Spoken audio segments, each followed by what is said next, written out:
GCES.com. Got to get myself a new disclaimer jingle worked up for these guys. GCES. Yeah. Clinton Smith, Galen, Bargerstock with us this morning. Good morning, fellas. Good morning. I said you were bleary-eyed. You actually just got back in town, huh? Yeah. So we got back at like 3 a.m. We pulled into our house from Costa Rica, which was amazing. We took our office for the and spouses for the first time to our company retreat this year to Costa Rica. Beautiful. So it was good. Wow. Yeah. Wow. 3 a.m. I was already here at work for a half an hour. Oh, nice. That's really early. Yeah. You get here that early. That's my everyday. Yeah. That's probably kind of nice because there's probably no traffic. There's nobody in the building here. I can get so much done. All right. But we're going to get some things done with you today. I saw a list last week of people and their top concerns about retirement savings. Okay. And some of the questions really popped out to me, and I thought maybe I'd give you guys a shot at them. The first of those was something that we have covered before, but I think it's worth repeating. When should I claim my Social Security, and how do I maximize my Social Security benefits for my retirement? That one is always a loaded question for me because, I always tell everybody is completely different. So, you're going to have to take a look at the situation that you're in. Are you married? Are you single? Are you widowed? Because each of those situations is going to be a different claim pattern. Because if you are a widow, maybe you're claiming off of your spouses that passed away Social Security to let yours grow and then collect yours later on. Or if you're married, maybe you guys want to do some kind of structure where you're letting one grow, and because when one person passes away, you get the higher of the two.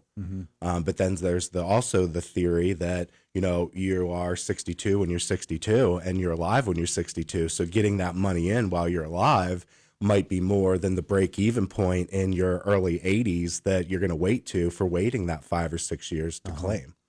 So very loaded question. I love it. Yeah. And Clint, when those things come in and we watch his brain go to work, that's a pretty fascinating exercise, isn't it? It only happens a few times a day. When the brain goes to work. Yeah. This is a very early morning for us, so good job on that, Galen. Right. I will say too that I know, Galen, there's those specific things with marriage, but then also there's all these other things that people have to take into consideration too when deciding when to claim Social Security, because there might be other places that they can get money from that would be better than claiming Social Security in the meantime while they let that grow. So ultimately, the best thing to do is sit down with us, because Social Security isn't like a standalone thing. There's a lot of other things that go into retirement. You want to see how all of those play together, but all of those different things have different rules and regulations and ages. Your investments versus Social Security versus life insurance versus pensions. All of those things have different rules and different little tiny nuances that can make a big difference if you know how to utilize them correctly. Really points out that there is a structure to every individual's retirement house that they're building. There is. And it's crazy because everybody thinks government, and the government's like, wow, and everybody talks about all regulations and stuff like that. But there's no guidance. Nobody can give you guidance from the government of how to spend that money that you're saving with everybody, as a whole. So, it's one of those personal decisions that you really do need to talk to somebody. Yeah. And especially since government rules change so often, too. Yeah. And the personal things go into this too. Advice that we give one person may be a little bit different for another person. People have their own personal feelings too towards things, where, there's just people have certain, I don't even know what that word would be, like weird things about money, or people all think about money differently in this world. Some people are, super savers, some people are spenders, some people care about retirement, some people could care less, but it's trying to hurdle all of that, plus all of the different nuances of the different things that you can have, plus, what your spouse, there's just so many things that go into it. I love questions like this, but a lot of times I feel like people think they're going to be able to listen to this 15-minute show on here and be able to plan their retirement themselves. And that is not what we want people to do. No. Yeah. And the dynamic is really interesting, especially with the couple, because you could be like me and not give a whit about money at all. Which is the way I've lived my life. And you can be like somebody else who's in a relationship and have someone like that, but somebody else within that relationship that to them it's very, very important. And having those two together actually is probably a really good thing. Yeah. Yeah, I mean, the first 5 minutes of an appointment is where I am establishing questions that you would have and the concerns. And that's where Social Security might come up as a hot topic for some. And then others, I could care less. I saved myself millions of dollars. I worked my butt off to get that. That's what I want to focus on today. So it's really whatever the person wants to talk about is where we're going to go with it. Yeah, yeah. Another of the questions that really popped out to me, because this is such an interesting thing to me, is as we get older, our health deteriorates naturally. That's part of the whole aging process.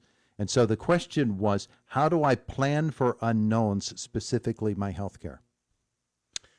Well, I mean, the unknowns, what I would tell people is you can plan and have a safety net, but life is going to hit you the way life is going to hit you. So you don't know, nobody knows, could your exit of this world be long and drawn out and you're going to need all this money, or could it be instant and no money is taken?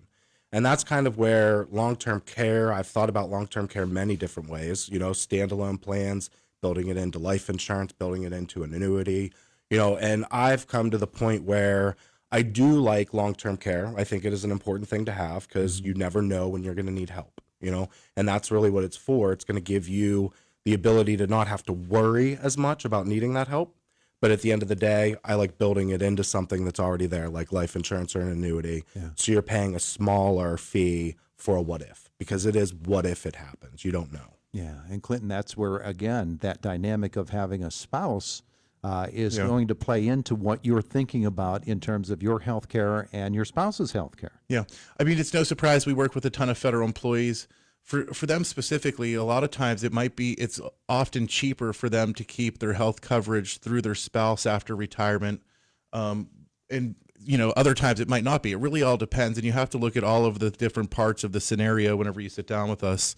So our retreat that we just went on was to like a whole entire week of meditation, taking care of yourself and stuff like that. And one of the things that they said there, and I don't even actually remember, they have a really eloquent way of saying it, and it's too early for me to remember, but it's basically, the point of it is that if you don't invest in your health, you'll never be wealthy. Because if you're not investing in your health, you're going to end up putting all of your money into taking care of yourself later. So one of the biggest things to protect yourself, I would think, is actually taking care of yourself throughout your life, watching how you eat, making sure you're exercising, taking care of yourself spiritually, and doing things, preventative maintenance to take care of yourself. And granted, I know that's a long shot of hey, this is how to protect yourself financially, but it's the easiest way to do it. And it doesn't require you to have money to do it. And if you don't do it now, you're going to be putting money towards your health later. Yeah, it's a good approach. Yeah. Really is. I think sometimes when we think about what the two of you do, what your company does, is we get the image of the tent, and you pull back the fold of the tent and go in, and there's Galen with the turban on his head. You did that once. Yes. You had the turban on your head, Yeah. and the crystal ball, and we think, okay, Galen, I'm here. Predict my future. And that's not what it's about, is it? No, Yeah. it's not what it's about. We've been really lucky. We've had great clients over the years, and whenever Galen and I started this, we have worked for other people. We've worked for the man in big corporations, and we wanted to make sure we took care of not just our clients but also our employees. And we've really been able to do that over the years. And as we've built the company, we've gotten this platform to talk to people. And whenever we talk about finance, we don't look at it just from the money side of it, and the numbers. There's a whole lot more that goes into it with your mindset, the things that you do and practice in your daily life, the way that you take care of yourself and those around you. There's a lot of things that can go into finance. It doesn't have to just all be numbers. And we like to have everyone think of everything in a wide angle lens rather than just concentrating on one tiny aspect of it. Yeah, absolutely. So that being the context for this next question, people wanting to know, according to this list of the questions that people have for financial planners, is how do I protect my retirement income from a big tax bite?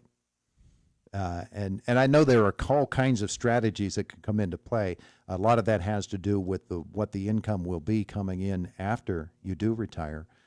And of course, a lot of that has to do with the planning that you've done beforehand for the income that you've already earned during your work life. Yeah. I mean, it really depends on how you're doing withdrawals. You know, the more money that you take out as large chunks, that's going to count as income. And the more income that you're making, the more that you're going to have to pay to the IRS for the taxes. You know, so, you know, if you take smaller withdrawals for a longer period of time, you know, theoretically, you're creating interest, you're pulling money out, and you're kind of, you know, treading the water where your account is still maintaining around the same level and you're keeping up with inflation. Now, is that the right way? No. I mean, it doesn't matter how you do it, but, you know, the larger chunks that you pull, the bigger the tax bills. I would say that an accountant might say it does matter how you do it. It does, you know, it does, but it doesn't, because it's also your own choice. So you have to remember, no matter what an accountant could tell you, because I get asked this question so much: should I pay off my house? Should I buy a car? Should I pay off my debt?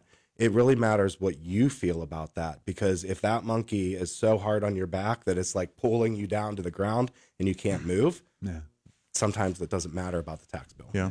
Ultimately, though, we do not give out tax advice. I want to be very clear about that. We are not tax accountants.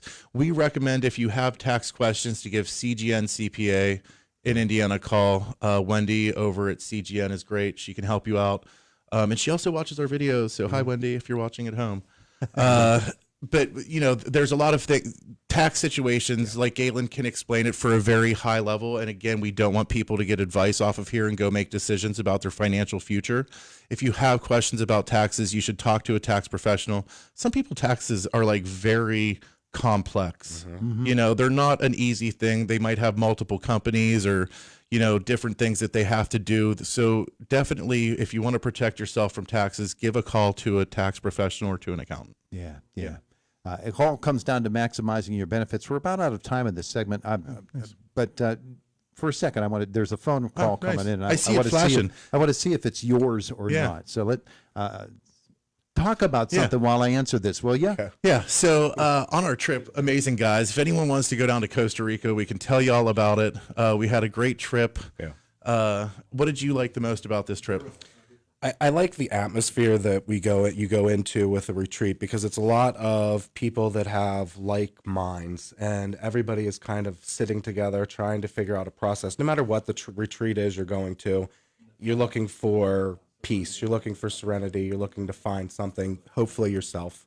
Yeah. You know, but it's just a good time. Yeah. So, guys, if anybody wants to hear about our trip to Costa Rica, stop by our office today. We'll be there all day. Was that for us? That wasn't for you. No. Okay. I was hoping it was. I did see it flash, and I was like, oh, man, I hope we got our first caller. But it was interesting watching you guys tap dance around all of that. Right? Yeah. We appreciate it. Yeah, that was good. All right, gentlemen, folks want to get in touch with GCES. Start this whole ball rolling. Give us a call, 724-915-0000. We can set you up with an appointment to meet either in our office at 43 South 9th Street, 2 doors down from Renda here, or we can set you up with a Zoom, or Galen, if you're listening to this, we'll come out and sit down with you and your spouse at your house. All right, very good. Hey, guys, thanks so much. Thank you so much. I promise you, next time we will have somebody on the phone for you. Awesome. Cool. Okay. Awesome. See you guys. It's the voice of Indiana County, WCCS, 101.1 FM, AM 1160, WCCSradio.com.